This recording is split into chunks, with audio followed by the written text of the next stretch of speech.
අයිබෝවන් welcome back to science for you YouTube channel 2026 අවුරුද්දේ පළවෙනි වීඩියෝ එක අලුත් වීඩියෝ සීරීස් එකක් එක්ක ඔයගොල්ලොත් එක්ක හම්බ වෙන්න ඇවිල්ලා ඉන්නේ. අද ඉඳන් දිගටම අපි දැනුම අත්දැකීම් පිරුණු විශේෂ වීඩියෝ සීරීස් එකක් කරගෙන යනවා. ඒ තමයි ඉදිනදා ජීවිතයේදී අපි අත්දකින ලෙඩ රෝග ඒව හැදෙන්නේ කොහොමද සහ ඒ වගේම ආරක්ෂා වෙන්නේ කොහොමද කියන එක ගැන මෙතෙන්දී අපි ප්‍රමුඛ ස්ථානයක් ලබා දෙනවා වෛරස් ආසාදන එහෙම නැතිනම් වෛරස් වලින් හැදෙන රෝග පිළිබඳව. ඔයාලා අහලා තියෙනවද හැදුනොත් අනිවාර්යයෙන්ම මැරෙනවා. හරියට මරණ දඬුවම හම්බුණා වගේ. හැබැයි 100%ක්ම සුව කරගන්න පුළුවන්. මුලින් අඳුනාගත්තොත් 100%ක්ම සුව කරගන්න පුළුවන් රෝගයක් පිළිබඳව. මේක තමයි ඔයාලා අපි කවුරුත් දන්න ජල බීතිකාව. අද වීඩියෝ එකකින් අපි ඔයාලත් එක්ක කතා කරන්න බලාපොරොත්තු වෙන්නේ ජල බීතිකාව කියන රෝගය හැදෙන්නේ කොහොමද? හැදෙන්නේ කාගෙන්ද? හැදුනට පස්සේ කෙනෙක් අඳුනාගන්නේ කොහොමද? මොනවද මේකට තියෙන ට්‍රීට්මන්ට්ස්? ඒ වගේම මැරෙන්නේ නැතුව බේරෙන්න කොහොමද කියන එක ගැන. අද වීඩියෝ එකකින් අපි පළවෙනියට ජල බීතිකාව පිළිබඳව කතා කරන්න හේතු වුණේ ලෝකේ ජල බීතිකාව පැතිරිලා යන ඩිස්ට්‍රිබියුෂන් එක ගැන බැලුවොත් ගොඩක්ම දකුණු ආසියාතික සහ අප්‍රිකානු රටවල මේ රෝගය පැතිරෙන නිසා. ශ්‍රී ලංකාව කියන්නේ දකුණු ආසියාතික රටක්. ගොඩක් වෙලාවට ලංකාවේ ජල බීතිකා රෝගීන් වාර්තා වෙනවා. ජල බීතිකා රෝගය හැදුනොත් අනිවාර්යයෙන්ම මැරෙනවා. ඒකේ කතා දෙකක් නැහැ. 100ට එකකටත් වඩා අඩු ප්‍රමාණයක් තමයි ජල බීතිකා රෝගය හැදිලා සුව වුණා කියලා රෙකෝඩ් වෙලා තියෙන්නේ. මේ වීඩියෝ සීරීස් එක කරන්න ප්‍රධානතම හේතුව මේ රෝගයට තියෙන ඖෂධ ගැන ඒ පිළිබඳව කතා කරන්න නෙමෙයි. ඒවා කතා කරන්න ගොඩ දෙනෙක් ලංකාවේ ඉන්නවා. අපි කතා කරන්නේ මේ අපේ ඇඟ ඇතුලේ මේ රෝගය කොහොමද හැදෙන්නේ, අපේ ඇඟ කොහොමද මේකට ප්‍රතිචාර දක්වන්නේ කියන සයන්ටිෆික් බෑග්ග්‍රවුන්ඩ් එකත් එක්ක. ඒ වගේම අපි මේවට තියෙන ට්‍රීට්මන්ට්ස්, වැක්සීන්ස් ඒ වගේ දේවලුත් කතා කරනවා. ඔයාලට ගොඩක් YouTube වීඩියෝ වලින් මේ වගේ දේවල් දැක ගන්න අහන්න ලැබෙනවා. නමුත් මේ අපේ ඇඟ ඇතුලේ මේ වෛරස් එකක් ගියාට පස්සේ වෙන ක්‍රියාවලිය ගොඩක් තැන් වලින් ඔයාලත් එක්ක ඔයාලට අහන්න දකින්න හම්බෙන්නේ නැති නිසා අපි මේ වීඩියෝ සීරීස් එක මේ විදිහට ඩිසයින් කරන්න හිතුවා. මේකෙන් මම හිතනවා ඔයගොල්ලන්ට ගොඩක් සයන්ස් පිළිබඳව ඒ වගේම මේ වෛරොලොජි කොහොමද අපේ ඇඟේ ඉමුනිටි එක වැඩ කරන්නේ කියන දේවල් පිළිබඳව ලොකු අදහසක් ගන්න පුළුවන් වෙයි. ජල බීතිකාවට අපි ඉංග්‍රීසි වලින් කියන්නේ රේබීස් කියලා. රේබීස් කියන්නේ මේ රෝගය සහ රෝග වාහකයාගේ නම. සාමාන්‍යයෙන් වෛරස් එකකින් ආසාදනය වෙන රෝගයක් අපි නම් කරන්නේ වෛරස් එකේ නමින්.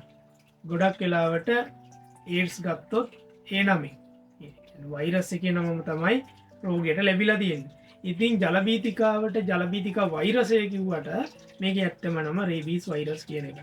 රේබීස් වෛරස් කියන්නේ වෛරස් ෆැමිලි එකේ ඉන්න කියන්නේ වෛරස් කියන කාණ්ඩය ගත්තට පස්සේ යාළගේ ඉන්න මේ තනි RNA අණුවක් එයාගේ ජීනෝම් එක විදිහට භාවිතා කරමින් වර්ගයා බෝ කරන වෛරස් එකක් තමයි රේබීස් වෛරස් එක කියලා කියන්නේ. ගොඩාක් වෙලාවට ගත්තාම මේ RNA අණුව තමන්ගේ ජීනෝම් එක විදිහට භාවිතා කරගෙන රෙප්ලිකේට් වෙන. කියන්නේ ව්‍යාප්ත වෙන වෛරස් ටිකක් දරුණු වැඩි. උදාහරණයක් විදිහට කොරෝනා වෛරසය මේ වගේ RNA වෛරස් එකක්.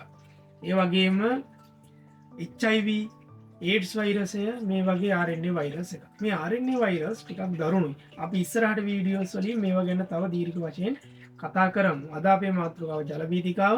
ඉතින් මේ හදන රේබීස් වෛරස් එකක් RNA වෛරස් එකක්. වෛරස් ගැන ස්ටඩි කරන අයට මේකට එන ටර්ම් එක තමයි මේක සිංගල් ස්ට්‍රෑන්ඩඩ් නෙගටිව් සෙන්ස් RNA එකක්. ඒක තමයි හරියටම අපිට ජල බීතිකා රේබීස් වෛරසය වර්ග කරන්න පුළුවන් තැන. ඒ වගේ මේක බුලට් ෂේප් වෛරස් එකක්. මේක කෙලින්ම ටාගට් කරන්නේ හොස්ට්ගේ. එහෙම නැතිනම් එයාගේ ධාරකයාගේ නියුරෝන පද්ධතිය. කියන්නේ ස්නායු පද්ධතිය තමයි ප්‍රධාන වශයෙන් ටාගට් කරන්නේ මේ වෛරස් එක.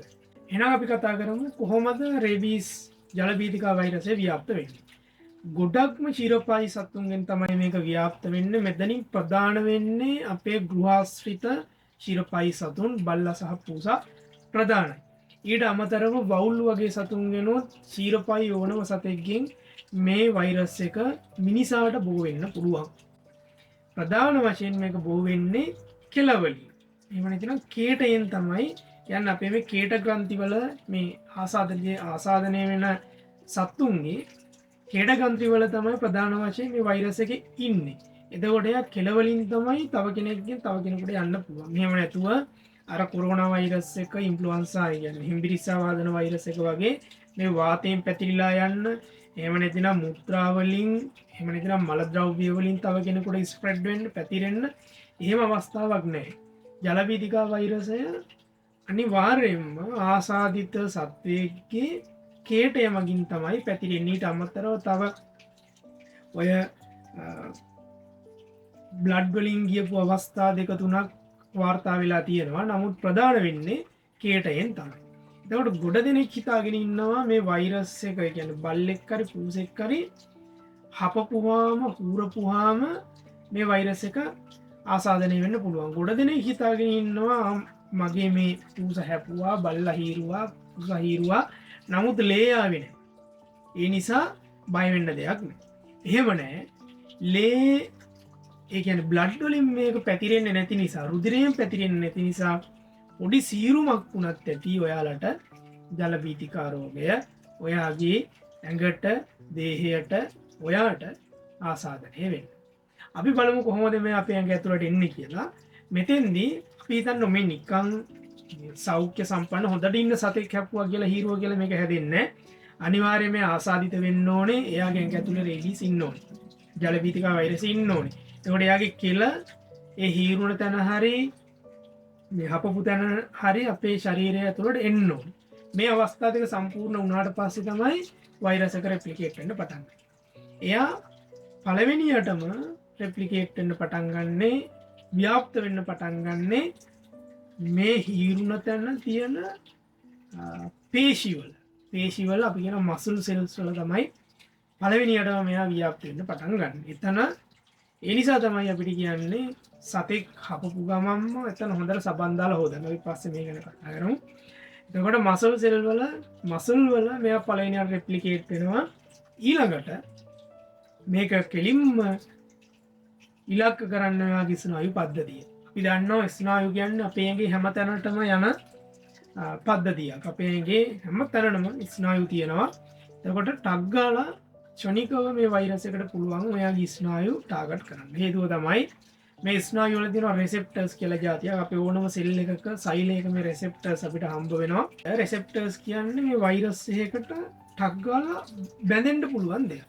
අපි පස්සේ දවසක ගැන කතා කරන්න බලාපොරොත්තු වෙනවා. ඉතින් රේබීස් වෛරසය තියෙනවා අපේ ස්නායු වලට ඇටච් වෙන්න බැඳෙන්න පුළුවන් විශේෂ හැකියාවක්. ඒක අපි සයින්ස් පැත්තෙන් ඉගෙන ගන්න කෙනෙකුට නම් නියුරෝන් සෙල්ස් වල තියෙන රෙසෙප්ටර් එකක් ටාගට් කරනවා මේ ජල වීතිකා වෛරස් එක. ඊළඟට කරන්න මේ අපේ නියුරෝන සෛලයකට ඇතුළු වෙලා ඒ සෛලය දිගේ අපේ මධ්‍ය ස්නායු පද්ධතිය දිහාවට ගමන් කරන්න පටන් ගන්නවා. මෙතෙන්දී හොඳට මතක තියාගන්න ඕන දේ තමයි රේබීස් වෛරසයේ මුල් අවස්ථාවේ කිසිදු රෝග ලක්ෂණයක් පෙන්වන්නේ නැහැ. ඒ නිසා අපිට මේක හඳුනා ගැනීම ඉතාමත් අපහසුයි. ඒ නිසා තමයි අපි කියන්නේ රේබීස් ජල වීතිකාව කියන්නේ සයිලන්ට් කිලර් කෙනෙක්. නිශ්ශබ්දව මරණය ගෙනල්ලා දෙන වෛරස් එකක්. මේක අපේ ශරීරයට වර්ධනය වුණාම මාසයක් දවස් 10ක් වගේ ඇතුළත මේ පේශි සෛල ආශ්‍රිතව ගුණණය වෙනවා. ඊළඟට ඔයාලගේ ස්නායු සෛලවලට ආසාදනය වෙලා මාස 3ක් 6ක් 10ක් අවුරුද්දක් වෙන්න පුළුවන්. එයා හෙමින් ඔයාගේ මොළය මධ්‍ය ස්නායු පද්ධතිය කියන්නේ සුසුම්නාව සහ මොළයේ දෙසට ගමන් කරනවා. එහෙනම් අපි දැන් බලමු කොහොමද ජල වීතිකා වෛරසය අපේ ශරීරයට ආවට පස්සේ මේක අපිට දැනෙන්නේ, කොහොමද අපි ආසාදිතයි කියලා අඳුනා ගන්න. මූලික වශයෙන් ඔයාට අවබෝධයක් තියෙන්න ඕනේ ඔයා සතෙක් කෑවා, ඔයාව හැප්පුවා, ඔයාව හීරුවා කියන එක. මේ වගේ දෙයක් කියන්නේ ඔයා කොහෙදී හරි තැනකදී කෑවොත්, හැප්පුවොත්, හීරුවොත් ඔයා රෝග ලක්ෂණ පහළ වෙනකන් කොයි වෙලාවකවත් බලාගෙන ඉන්න එපා. අද කෑවද, දැන් කෑවද, ළඟම තියෙන හොස්පිටල් එකට යන්න, ගිහිල්ලා විස්තරය කියන්න, අදාළ උපදෙස්, අදාළ සේවාවන්, අදාළ ඖෂධ ලබා ගන්න. එහෙම නැතුව මම දැන් මේ කියන රෝග ලක්ෂණ එනකං හිටියොත් ඔයාට හපව ගොඩේමක් ඇත්තෙම නෑ අනිවාර්යයෙන්ම මැරෙනවා ඒක කතා එකක්. ජලවීතික වෛරසයේ මූලික රෝග ලක්ෂණ ඕනම වෛරස් ආසාදනයක දකින්න ලැබෙන රෝග ලක්ෂණ ඔයාට උන්න ඒ කියන්නේ ඇඟේ උෂ්ණත්වය වැඩි වෙනවා ඒ වගේම දුර්වල වෙනවා ශරීරය මේ වගේ අපිට අර ඒ වෛරස් එකට කියලා විශේෂ රෝග ලක්ෂණ දකින්න ලැබෙන්නේ නැහැ. හැබැයි මේක මධ්‍ය ස්නායු පද්ධතියට ආසාදනය වුණොත් ගමන් ඊළඟ ස්ටේජ් එකේදී ඔයාට මේ ඩිසීස් එකට ජලබීතිකව රේබීස් වලට ස්පෙસિෆික් රෝග ලක්ෂණ දකින්න ලැබෙනවා. මේ රෝග ලක්ෂණ ආවට පස්සේ එතනින් එහාට ආයේ කතා කරලා වැඩක් වෙන්නේ නැහැ. ප්‍රධාන වශයෙන් ජලබීතිකා මධ්‍ය ස්නායු පද්ධතිය ආසාදනය වෙන්නේ බ්‍රේන් ස්ටෙම් එකට. බ්‍රේන් ස්ටෙම් එක සිංහලෙන් කියන මොළ දණ්ඩ මං හිතන්නේ සිංහලෙන් කියනවා මේ රූපේ පෙන්වන විදිහට බ්‍රේන් ස්ටෙම් එකට තමයි ආසාදනය වෙන්නේ ප්‍රධාන වශයෙන්. බ්‍රේන් ස්ටෙම් එකෙන් ප්‍රධාන ක්‍රියාවලි කිහිපයක් අපේ ශරීරයේ කරනවා අපිව අනිච්චානුකව කරන ක්‍රියාවලි. කියන්නේ බ්‍රේන් ස්ටෙම් එකෙන් තමයි අපේ heart rate එක control කරනවා. ඒ වගේම කියන්නේ හෘද ස්පන්දනය control කරනවා. ඊට පස්සේ වල හුස්ම ගන්න එක control කරනවා. කිවිසුම් යාම වගේ මේ වගේ දේවල් control කරනවා. මේ බ්‍රේන් ස්ටෙම් එක කියන කොටස. එතකොට ජලබීතිකා වෛරසය මේ ප්‍රදේශයට ආසාදනය වෙනවා. ඊට අමතරව හිපොකැම්පස් කියන ප්‍රදේශයටත් ආසාදනය වෙනවා. මේ මුලේ තියෙන මේ විශේෂ ප්‍රදේශවලින් විශේෂ ක්‍රියාවලි පාලනය කරනවා. මෙතෙන්දි මට විශේෂයෙන්ම කියන්න ඕනේ මේ බ්‍රේන් ස්ටෙම් එක ගැන. හේතුව මම ඔයාලට තව ටිකකින් තේරෙයි. මම මුලින් කිව්වා ජලබීතිකා වෛරසය කරන්නේ මේ ස්නායු වල තියෙන ෆන්ක්ෂන් එක අඩාල කරනවා. ෆන්ක්ෂන් එක නැති කරලා දානවා. එහෙම නැතුව මේක මරලා දාන එක නෙමෙයි. පස්සේ ස්නායු මැරෙනවා. නමුත් මූලික වශයෙන් ස්නායුවක් මරලා දාන්නේ නැහැ රේබීස් වෛරස් එක. ඒ කියන්නේ ඔයාගේ මේ කෑම කනකොට කෑම ගිලින ක්‍රියාවලිය, හුස්ම ගන්න ක්‍රියාවලිය, හදවතේ ස්පීඩ් එක කන්ට්‍රෝල් කරන ක්‍රියාවලිය වගේ දේවල් මේ මුල දණ්ඩ බ්‍රේන් ස්ටෙම් එකෙන් කන්ට්‍රෝල් කරනවා. දැන් යමු අපේ කතාවට. ජලබීතිකා වෛරසය මේ ප්‍රදේශයේ තියෙන ස්නායු වලට ආසාදනය වෙලා මේ ස්නායු වල ෆන්ක්ෂන් එක නැති කරනවා. ප්‍රධාන වශයෙන් මේ නැති කරන්නේ ස්නායු මුලේ ඉඳලා එළියට සිග්නල් එක ගේන. අපි කියනවා ඒකට මෝටර් නියුරෝන්ස් වල නර්ව්ස් වල ෆන්ක්ෂන් එක තමයි ප්‍රධාන වශයෙන් නැති කරන්නේ. ඒ කියන්නේ මේ අවස්ථාවේදී මේ ප්‍රදේශයට ජලබීතිකා වෛරසය ආසාදනය වෙලා තියෙන මේ අවස්ථාවේදී තමයි අපි කියන්නේ ඒ වගේ රෝගීන්ට හයිඩ්‍රොෆෝබියා සහ එරෝෆෝබියා කියන තත්ත්වවලට පත් වෙනවා කියලා. ඒ කියන්නේ අය වතුරට ඔයාලා අහලා තියෙන්නේ ජලබීතිකව වතුරට බයයි. වතුරට විතරක් නෙමෙයි එයාලා හුලං වදිනවට පවා බය වෙනවා මේ අවස්ථාවට එනකොට. අපි බලමු ඇයි කියලා. ඒකට හේතුව තමයි මේ බ්‍රේන් ස්ටෙම් එකෙන් පාලනය කරනවා ඔයාලගේ ආහාර ගිලීම වතුර බොන එක ඒ ගිලීමට අදාළ මසල් පේශි මේ හරිය තියෙන පේශි පාලනය කරනවා.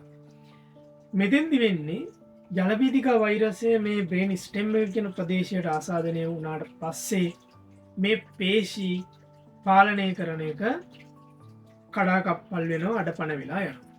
ඒක පාලනය කරනවට වඩා වෙන්නේ මේ පේශි වලින් ඔයා ආහාරයක් ගිලින්න වතුර බොන්න උත්සාහ කරද්දී මේ පේශි වල සංකූලතා නිසා දරා ගන්න බැරි විශාල වේදනාවක් දැනෙනවා.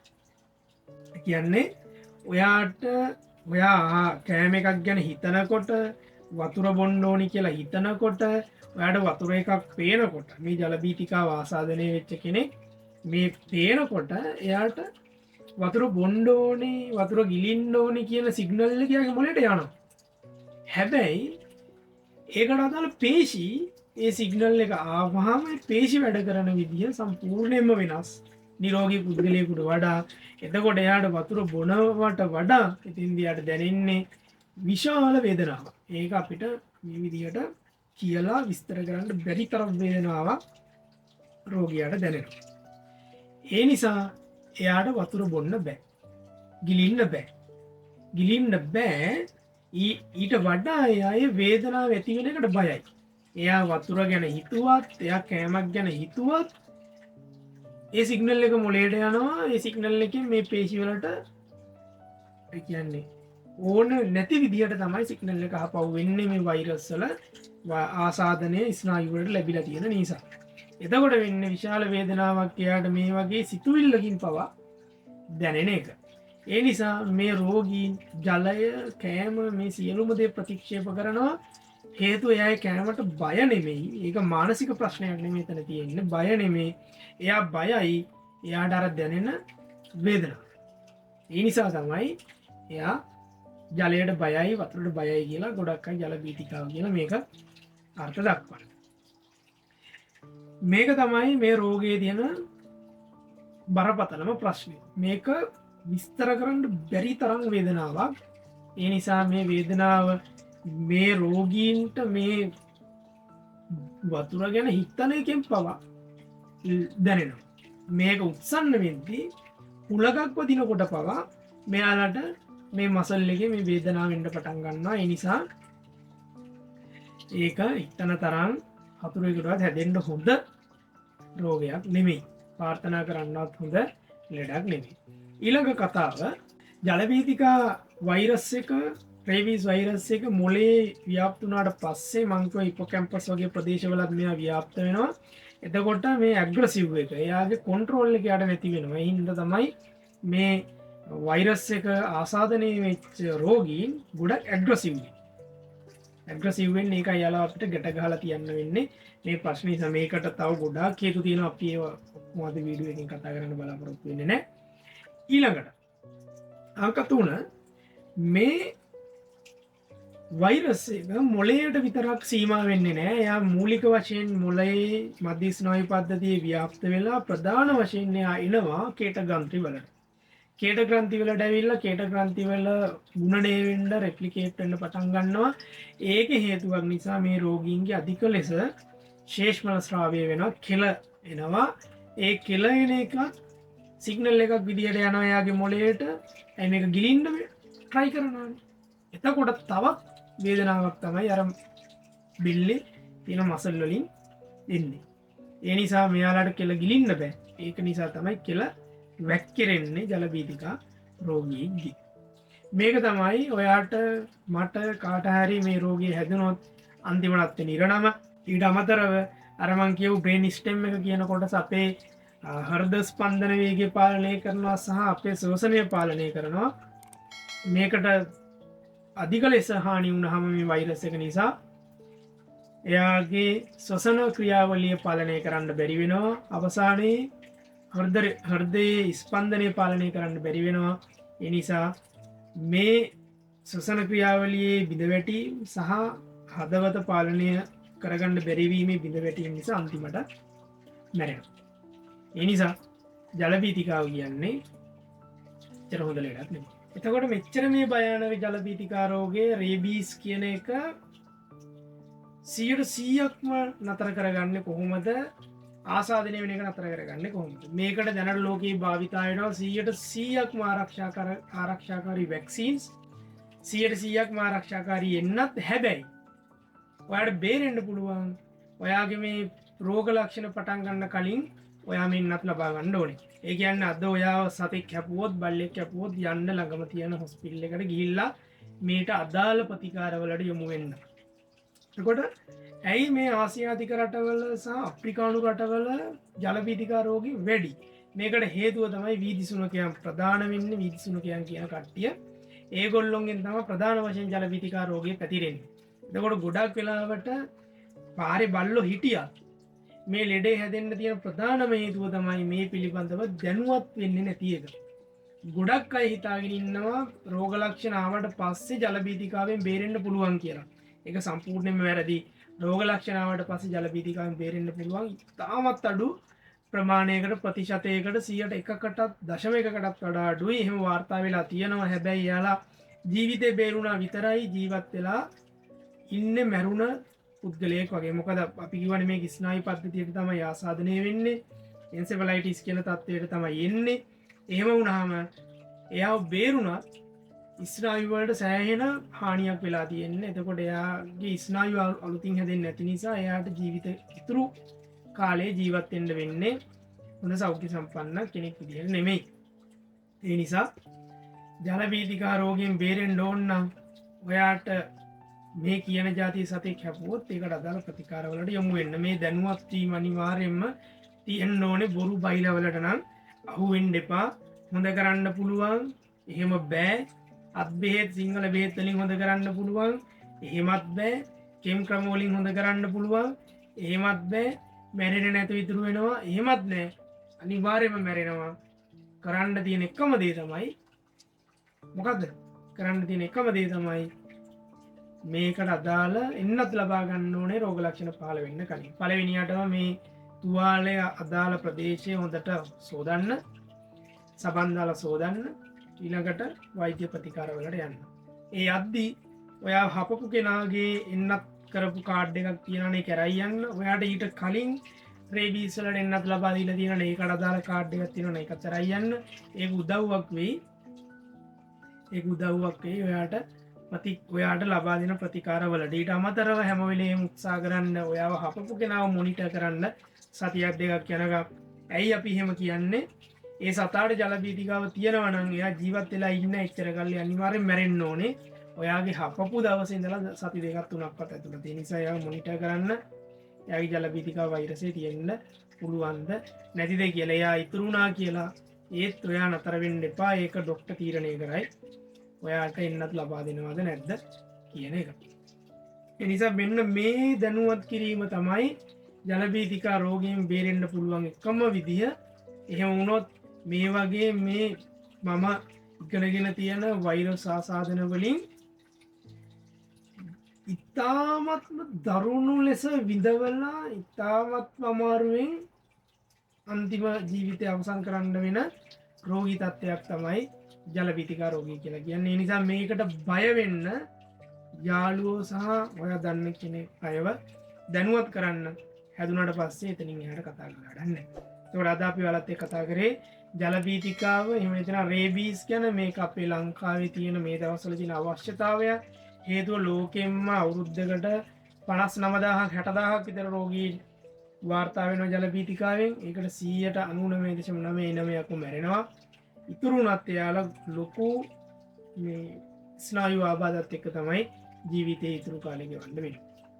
එවනම් මොනවා හරි ප්‍රශ්න තියෙනවා නම් පහලින් කමෙන්ට්ස් කරලා යන්න. ඔයාගේ යාළුවන්ට දැනගන්න අපේ වීඩියෝ එක ෂෙයා කරන්න. මේ වගේ වටිනා කියන දැනුම ගොඩක් එකතු කරගෙන තියෙන රෝග ගැන විශේෂයෙන් වෛරස් රෝග ගැන අපි ඉස්සරහට එන වීඩියෝස් වලින් කතා කරමු. එහෙනම් ලබන සතිය හැමෝම ඉන්න